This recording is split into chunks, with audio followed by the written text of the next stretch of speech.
Tenants in common and its significance for joint ownership of copyright. But what does the term tenants in common actually mean? Under the Property Law Act, property may be held by two or more persons as either joint tenants or tenants in common. Tenants in common hold a certain share of the property, but this is not a separate physical portion. It is an undivided share. The shares may be equal or unequal. Each tenant in common may alienate their share with the consent of the other co-owners, and upon the death of one tenant in common, their interest will devolve to their estate.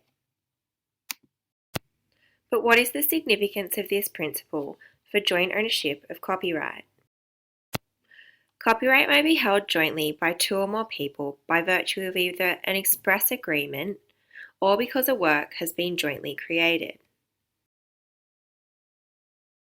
Section 10 of the Copyright Act defines a work of joint authorship as a work that has been produced by the collaboration of two or more authors and in which the contribution of each author is not separate from the contribution of the others.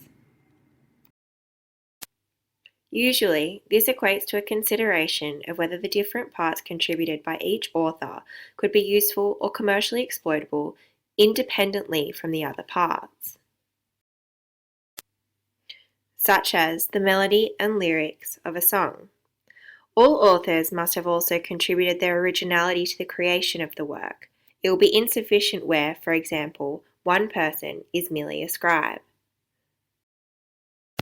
Where the contributions cannot be separated and each author has sufficiently contributed their originality to the work, copyright will subsist in the work and the authors will own the copyright jointly. In the absence of any express agreement to the contrary, joint authors will hold copyright as tenants in common in equal shares. But what rights does a tenant in common of copyright have over the work?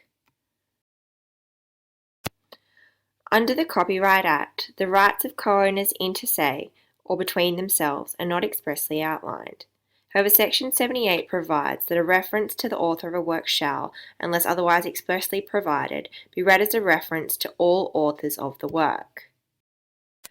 While most rights given by the Act are expressed to be exercisable by the owner, the Act's Interpretation Act extends this singular expression to the plural.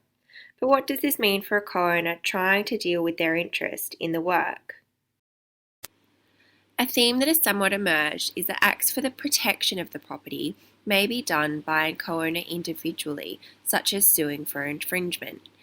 But any other act comprised in the copyright is forbidden without the consent of the other co-owners.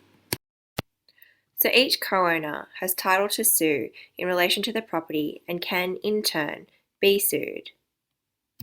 Take-home points. In summary, joint authorship may arise by express agreement or joint authorship. Unless otherwise agreed, copyright will be held as tenants in common in equal shares, and co-owners must obtain consent from the other co-owners prior to dealing in the work. Created using Powtoon.